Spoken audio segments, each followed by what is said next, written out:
Yung mga nabibigyan ng immigration ng 9G visa ng mga Chinese nationals to work here in the Philippines, say mga Chinese teachers, how do you monitor these people? Kasi may batas sa China, yung tinatawag nilang Chinese espionage law, na bilang Chinese citizen, obligado ka sa batas nila na mag-espiya para sa bansa nila. Now, marami mga Chinese nationals na nabigyan ng 9G visa to work here, say sa mga school. Example lang sa Xavier, that's a Chinese school. Imbis na West Philippine Sea ang tatawagin doon sa tinatawag na West Philippine Sea, tinuturuan yung mga estudyante na tawagin nyo ng South China Sea. Inobligay mga bata na matuto mag-Mandarin. That is something na pag-influence sa mga bata. But anyway, balik tayo dun sa nabibigyan ng 9G visa. Is there anybody? Minumonitor nyo ba yun, sir? Sir, General Pasco, sir, from the office of J2. Sir, currently I am not fully aware of the 9G visas as to the You're elements not and other, but I will research on that, sir, and will be part of our submission, sir, to the... So from now on, dapat meron kayong coordination sa Bureau of Immigration. Lahat ng mga, hindi ko nila lahat. Each and every Chinese nationals that were given 9G visa to work here, dapat meron kayong monitoring system. Dahil again, like I said, may batas sa China na inuobliga lahat ng Chinese citizen na mag-espiya para sa bansa nila. Yes, sir. Batas nila yon. We will include that in our monitoring, sir. Okay. My second question is, during the previous administration, nag-donate ang China ng maraming computers by the hundreds or even thousands. And ang balita ko, pati AFP yata nabigyan ng computer na made in China, dahil China dun, or PNP. Ano nangyari sa mga computer na yun? Hanggang ngayon ba, in possession pa rin kayo sa mga computer na yun? PNP or...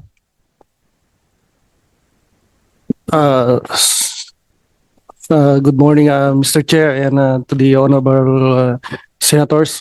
For the PNP, sir, I'm not yet privy for the computers that was... Mr. Chairman, may I just ask a procedural with the permission of Senator Raffy Tulfo?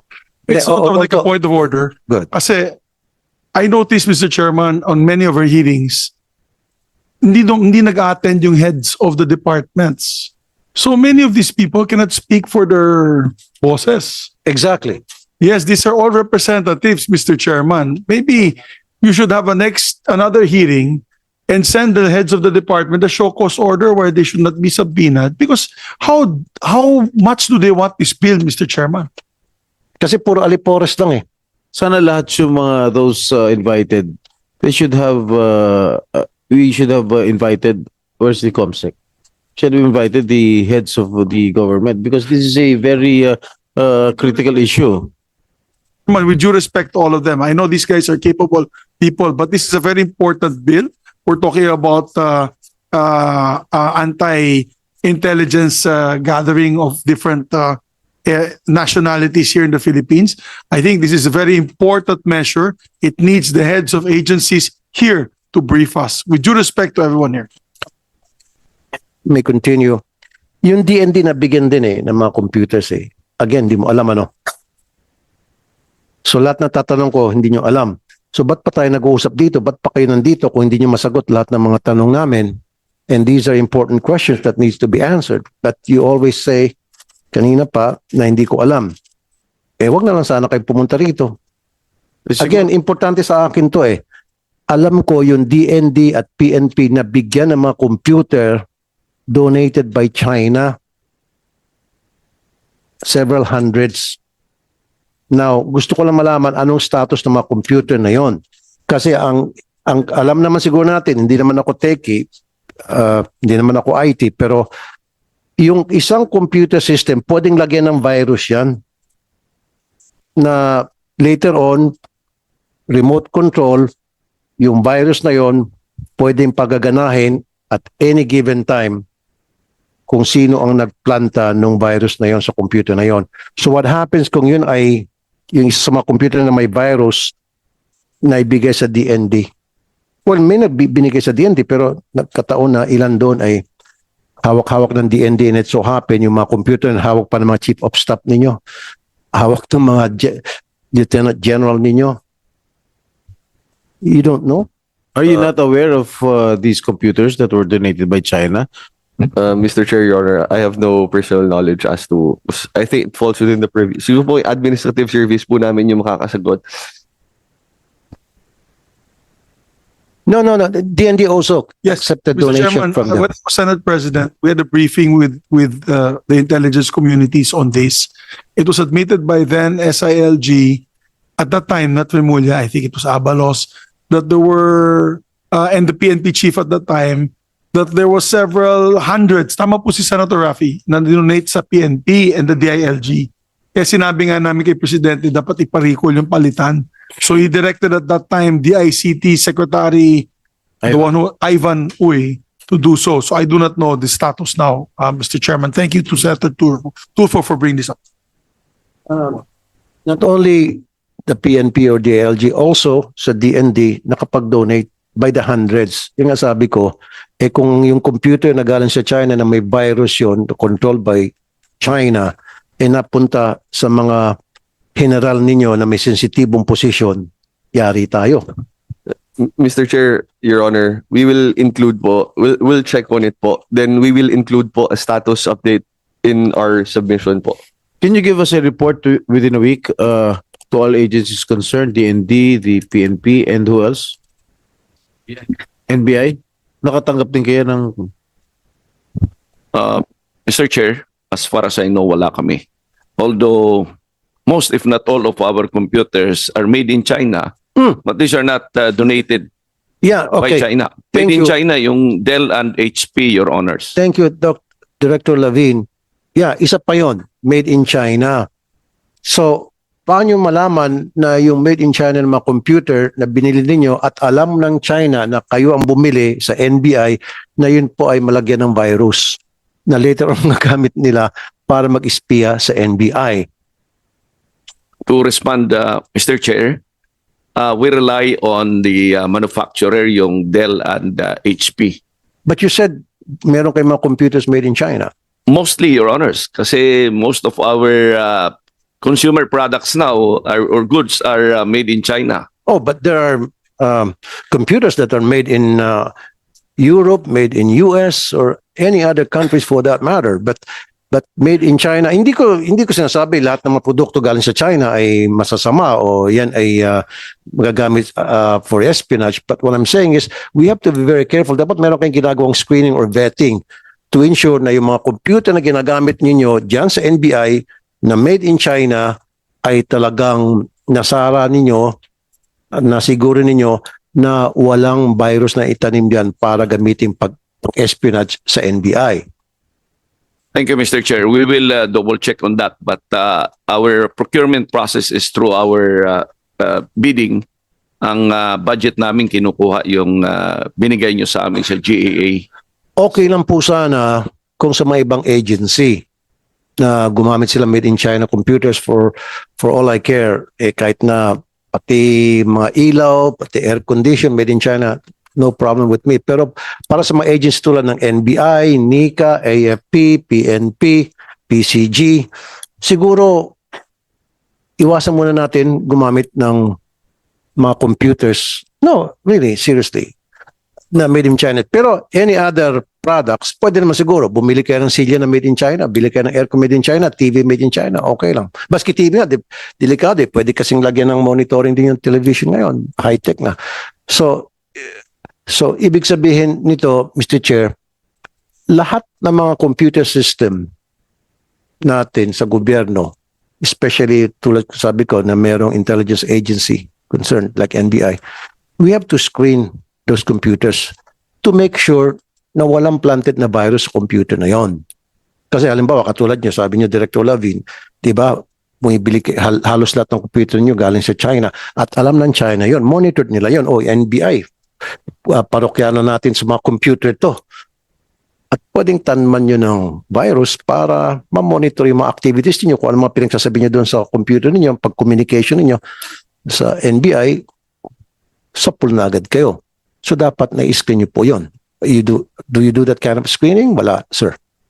As of now, I'm not aware na ginagawa ng NBI yan. This is too far from yung security awareness. But with a reminder, we will take that up with our technical experts. Also, not only on the procurement, but also on the disposal, Your Honor, if I may suggest. Kasi at the FBI, where Senator Bato here is a graduate also of the FBI National Academy, yung disposal ng kanilang copying machines ay distraction. At kasi they believe na pati yung computers, kasi they believe na meron itong capability to retain yung computer data. May storage ito. So distraction ang sa kanila. So we will take that up. As a matter of fact, what is allowed now is nagre-rent ang government offices doon sa mga parang reproduction companies, no, to provide them the services. I think we should look at this in line with the thought of the good Senator Rapi. Thank you, Your Honors, Mr. Chair. Salamat, Mr. Chair. Maybe the NICA can advise all government agencies na sa law enforcement, especially sa intelligence, siguro kayo rin kasama sa trabaho niyo yun, na screen siguro properly lahat ng mga computer system na ginagamit. Tulad sa NBI, puro China, made in China pala mga computers nila. Hindi nga donated, pero binili nila made in China. At alam ng China na yun ay galing sa kanila, at alam ng China na ang parokyano pala nila, NBI. So sa susunod ng procurement yun, bili kayo ng mga bagong computer, pwede nang kargahan yun. Katakot-takot na virus para ma-spin kayo, di ba, sir? So yun lang po ang advice ko. And Nika? Thank you, sir. On the part po of Nika, sir, very strict po kami in terms of procuring computers, and we have a dedicated unit po that conducts screening of the computers, and regular po ang check-up nila dyan kasi we are very much aware na marami pong cyber attacks ngayon. And this is also in compliance po with the recently issued Executive Order 54 that mandates NICA to create a directorate for cyber. And kung hindi ho ako nagkakamali, yung cyber namin is in coordination with different government agencies para po sa close monitoring of this how these cyber attacks are being conducted. And that includes po yung mga screening po ng computers, both sa software and hardware po. Okay, last na naman, Mr. Chair. Last na, ang apat palang tanong ko eh. Okay, yung Israel's Ministry of Defense nakapag-flag down ng electric car made in China na nagagamit pang espionage. Are any of you aware of that? So marami tayong electric car, electric vehicles. Hindi ko sinasabi na magkaroon tayong xenophobia dito, against China, especially magkaroon planning na tayo sa mga made in China products. But I'm just trying to open up awareness para sa ating mga taga-gobyerno, because sino ba naman ang palaging pinag-uusapan pag West Philippine Sea ang paksa, di China. Di ba? Meron ba makasagot noon? And then, wala. Yung mga electric vehicle, NBI siguro can answer. And then one follow-up question, and then I've got to go. Your Honors, Mr. Chair, if I may just share one of our operations. Ito yung tinatawag nila na autonomous unmanned vehicle.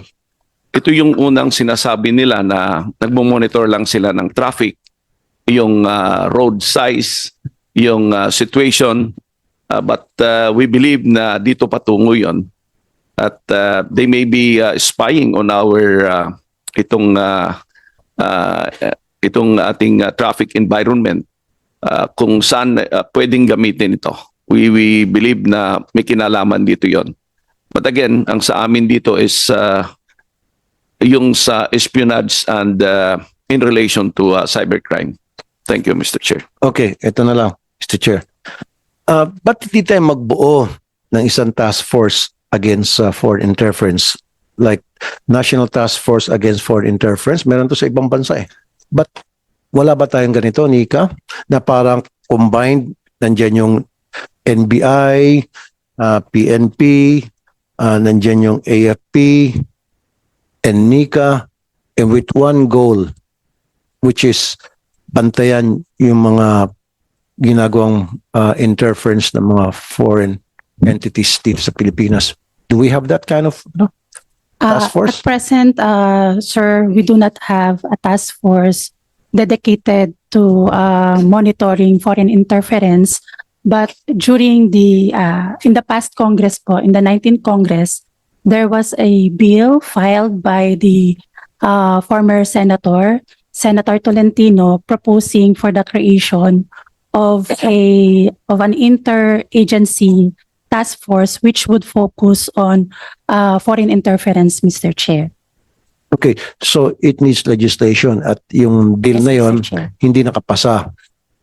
Hindi po siya nakatawid sa 20th Congress. Noong 19th Congress po, meron pong na-file si former Senator Tolentino proposing po for the creation of a council which would particularly focus on foreign interference, Mr. Chair. Thank you, Mr. Chair. Thank you very much. Thank you, thank you, Senator Rafi. Senator Migs. Yeah, thank you, Chairman. Just related to the query of Senator Tulfo earlier about the equipment. Yung sa PNP, Colonel, actually that was a very well-documented turnover. That was in 2020, 2021, bago mag-election. That was during the pandemic. Yung Chinese ambassador pa was there. Baka naka-assign sa ibang probinsya po si Colonel, di natin alam. Pero alam ng mga bosses niya yan kasi malaking turnover yun. The Chinese ambassador was there.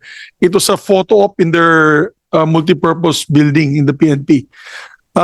So I recall that we had several discussions at that time with the head of NICA, together with the AFP intelligence group, counterintelligence group, and the SILG, that they were going to replace all those computers. Now, hindi ko alam kung na-replace po yan. That's why we need to ask the head of the PNP. We have a new head of the PNP now, and the SILG about that. Kasi that really is a national security concern. Mr. Chairman, alam po ng mga kasama natin dito, ang labanan na yon ay it's already modern technology.